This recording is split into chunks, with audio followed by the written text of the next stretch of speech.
প্রিয় দর্শক, আসসালামু আলাইকুম। আপনাদের সবাইকে জানাই কি এগ্রিটেক প্রাইভেট লিমিটেডের পক্ষ থেকে শুভেচ্ছা ও স্বাগত। তৃতীয় বিশ্বের একটি উন্নয়নশীল দেশ বাংলাদেশ। এই দেশের অর্থনীতি মূলত কৃষির উপর নির্ভরশীল। সেই কৃষিকে আরও বেশি আধুনিকতার ছোঁয়া দিতে এবং আরও বেশি উন্নতি করার লক্ষ্যে কৃষি বিজ্ঞান, কৃষি চাষে বিভিন্ন ধরনের আধুনিক প্রযুক্তি নিয়ে এসেছে। এরই ধারাবাহিকতায় কি এগ্রিটেক নিয়ে এসেছে কোকোপিট ব্লক। এই কোকোপিট ব্লকটি নারকেলের ছোবড়া থেকে তৈরি করা হয়। অনেকে আমরা কোকোপিট ব্লক চিনে থাকি বা অনেকের এখনও অজানা রয়েছে, তো আমরা এই কোকোপিট ব্লক নিয়ে ধারণা দেওয়ার চেষ্টা করব।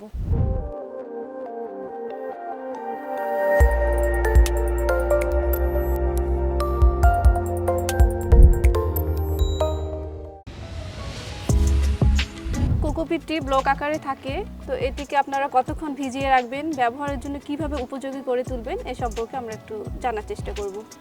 তো বর্তমানে যেটা হচ্ছে যে আমরা সেইভাবে কোকোপিটটা সংগ্রহ করতে পারি, পাশাপাশি আমরা আমাদের অন্যান্য দেশ থেকে বর্তমানে কোকোপিট ব্লক আকারে আমরা আমদানি করছি এবং এই ব্লকটা আপনি দেখেছেন এর আগে, এটা 5 কেজি ওজনের একটা ব্লক আকারে থাকে এবং সেটিকে আমরা পানিতে ভিজিয়ে আমরা মিডিয়া হিসেবে ব্যবহার করি। আপনি পানিতে যে ভিজিয়ে রেখেছিলেন, এটা কতক্ষণ রেখেছিলেন? এটা আপনাকে কমপক্ষে 6 ঘন্টা ভিজিয়ে রাখতে হবে। আপনি যদি চান আপনি রাতে ভিজিয়ে রেখে পরের দিন সকালেও এটা নিয়ে কাজ করতে পারেন, মানে সারা রাত ভিজিয়েও রাখা যায়, তবে কমপক্ষে 6 ঘন্টা ভিজিয়ে রাখতে হবে। ভিজিয়ে রাখার পর আপনার কোকোপিটগুলো এরকম? হ্যাঁ, আপনি তখন আমাদের ব্লকটা দেখেছেন। এখন আমরা এটাতে আমরা 6 ঘন্টার বেশি সময় ভিজিয়ে রেখেছিলাম এবং রাখার পরে আপনি দেখেন কোকোপিটটা এখন ব্লকটাই আপনার এরকম হয়ে গেছে। আমরা যে ব্লকটা ভিজিয়েছিলাম সেই ব্লকটাকে আমরা ওজন করে দেখেছি, এটা ছিল 5 কেজি ওজনের। 30 লিটার পানি অ্যাড করেছিলাম। তো 30 লিটার পানি অ্যাডের পরে যখন এটাকে আমি তুলেছি, কিছু পানিও ছিল, তো পানিটা আলাদা করার পরে এর টোটাল ওজন হয়েছে 22 কেজি। 5 কেজি একটি ব্লক ভেজানোর পর 22, এটা 22 কেজি ওজনের হয়েছে। আচ্ছা, আর এখন এবং এটা দেখতে এরকম একদম ঝরঝরে এবং এরকম সুন্দর। আচ্ছা, আমরা এখন এই কোকোপিটটি ব্যবহার করতে যাই, গাছ রোপণ করতে যাই, এটা নরমালি আপনি জানেন এটা আমরা চারা তৈরির কাজে মিডিয়া হিসেবে ব্যবহার করি। আমরা আমাদের কিন এগ্রিটেক নার্সারিতে ট্রের মাধ্যমে চারাগুলো তৈরি করি, তার মিডিয়া হিসেবে আমরা ব্যবহার করছি কোকোপিট। এবং কোকোপিটের সাথে তার আনুষঙ্গিক যে সারগুলো লাগে, আমরা কোনো রাসায়নিক সার ব্যবহার করি না, পুরোপুরি জৈব সার লাগে। এটা একটা নির্দিষ্ট পরিমাণ দেয়া হয়, মানে রেশিওটা একটা ফিক্স করা আছে, সেটা মিক্সড করে আমরা ট্রের মাধ্যমে এই চারাগুলো করে থাকি। আর এটা আপনি যেটা দেখতে পাচ্ছেন আমার হাতে, এটা হচ্ছে ব্লক, যেটা আমরা বাইরে থেকে আমদানি করে এনেছি এবং এটা থাকে 5 কেজি ওজনের। সেটাকে ভিজিয়ে এই অবস্থায় আসে এবং এরপরে এর সাথে যেটা বললাম আমি, যে কিছু জৈব সার রেশিও অনুযায়ী মিক্সড করে তারপর এটাকে আমরা ট্রেতে দিয়ে আমরা চারা তৈরি করে থাকি।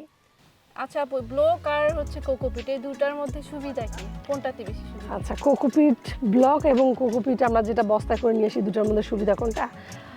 ব্যক্তিগতভাবে দুই রকম সুবিধা আছে, তবে আপনি যদি কিছু কাস্টমারের কথা বিবেচনা করেন, ছাদ বাগানের জন্য ছোট পরিসরে যদি কেউ কিছু করতে চায়, সেক্ষেত্রে ব্লক আপনি চাইলেই আমাদেরকেই যেমন অর্ডার করলে আপনি নিতে পারেন, আপনার যতটুকু প্রয়োজন ততটুকুই আপনি নিতে পারবেন।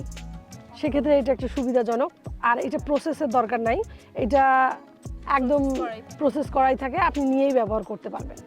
আর বস্তায় যেটা আমরা কোকোপিট নিয়ে আসছি, এটাকে একটু প্রসেসের মাধ্যমে যেতে হয়।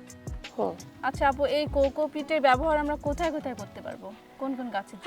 নরমালি আমরা যারা শৌখিন বাগানি আছি, আমাদের বাড়ির ছাদে বা বারান্দায় আমরা বাগান করতে চাই, তাদের জন্য এটা খুবই প্রয়োজনীয় একটা উপাদান বলতে পারি আমরা। কোকোপিটের মাধ্যমে আমরা আমাদের যে অর্কিড, ক্যালাথিয়া, পাথোস, অ্যাগলেনিমা, এই জাতীয় যে আমাদের প্ল্যান্টগুলো আছে, এগুলোর জন্য কোকোপিট খুবই জরুরি। পাশাপাশি আমরা যারা বাণিজ্যিকভাবে কোকোপিটের মাধ্যমে বা এটাকে মিডিয়া বানিয়ে ট্রের মাধ্যমে আমরা সিডলিং তৈরি করছি, আমাদের জন্য এটা খুবই এসেনশিয়াল। কারণটা হচ্ছে আমরা কোকোপিটের মাধ্যমে যে চারাগুলো করে থাকি, বা যদি এটা আপনি বাড়িতেও করে থাকেন, কোকোপিট যে মিডিয়াটা আপনি ইউজ করবেন, মিডিয়াটা নরমালি একটু লাইট হয়, হালকা হয়। হালকা মিডিয়াতে কিছু প্ল্যান্ট ভালোভাবে বেড়ে ওঠে।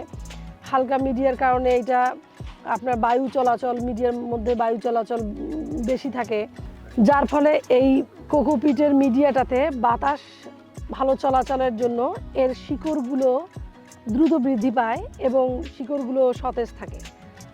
আর একটা হচ্ছে যে এটা পানি ধরে রাখে। আর একটু আগে যে বললাম যে বাতাস চলাচল করে, যার ফলে আপনার ছত্রাকের আক্রমণ কম হয়। আর আমরা যারা বাণিজ্যিকভাবে চারা তৈরি করছি ট্রে পদ্ধতিতে, মিডিয়া হিসেবে আমরা মেইনলি ব্যবহার করছি এই কোকোপিট। এই কোকোপিটের সাথে আমরা অন্যান্য যে সারগুলো আছে, জৈব সার, সেগুলোকে আমরা একটা অনুপাতে মিশিয়ে আমরা এর মাধ্যমে চারা তৈরি করি। এবং আপনি দেখবেন যে এই চারাগুলো মাটিতে তৈরি চারার চেয়ে অনেকটাই ভিন্ন হয়। আচ্ছা, আপনি যেটা বললেন যে জৈব সার মিশিয়ে ব্যবহার করার জন্য, তো আমরা নর্মালি যেগুলো সার দিই এগুলো তো রাসায়নিক সার থাকে, এটাতে আমরা কোনো রকমের রাসায়নিক সার ব্যবহার করি না, এটাতে পুরোপুরি জৈব সার থাকে। আপু, এই কোকোপিট ব্লক যদি কেউ সংগ্রহ করতে চায় সেক্ষেত্রে আপনারা কিভাবে ডেলিভারি দিয়ে থাকেন? শুধু কোকোপিট ব্লক নয়, আপনি যদি বলেন আমাদের এখানে একটা নার্সারি তৈরি করতে যা যা সামগ্রী লাগে, যেমন shade net, polyfilm, seedling tray এবং চারা তৈরি করার জন্য যে মিডিয়াটা, এই মিডিয়াটা এবং বিভিন্ন ধরনের সবজির চারা, উন্নত মানের চারা আমরা সেল করে থাকি। পাশাপাশি মেশিনারিজ রয়েছে আমাদের, স্প্রে মেশিন রয়েছে, মিনি পাওয়ার টিলার, খড় কাটা মেশিন, সাইলেস মেশিন, বস্তা সেলাই করা মেশিন, এগুলো আমাদের এখানে পেতে পারেন।